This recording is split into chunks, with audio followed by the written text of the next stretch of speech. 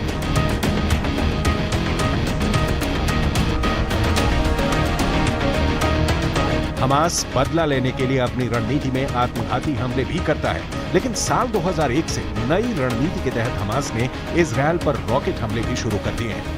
Hamas के हथियार गोदाम में मुख्य रूप से 16 किलोमीटर की रेंज वाले रॉकेट शामिल हैं। ये रॉकेट कई बार इजराइल के सुरक्षा कवच को भेदने में सक्षम रहे। 2001 के बाद हमास ने अपने रॉकेट्स की रेंज और बढ़ा दी और हमास के रॉकेट 21 किलोमीटर तक वार करने में सक्षम हो गए। साल 2009 में हमास ने अपने रॉकेट से 21 किलोमीटर तक वार किया, लेकिन इसके बाद हमास ने अपनी रॉकेट की रेंज और बढ़ा दिया और गाजा से 40 किलोमीटर दूर तक हमले शुरू कर दिए। गाजा से चलने वाले ये रॉकेट इजराइल के बियर शेबा और अशदोद शहरों तक पहुंचने लगे और अब हमास के रॉकेट्स की रेंज इतनी लंबी हो चुकी है कि वो इजराइल के शहर तेल अवीव और पोर्ट सिटी हाइफा तक हमले करने में सक्षम हो चुके हैं, जो इजराइल के लिए चिंता का सबब बना हुआ है।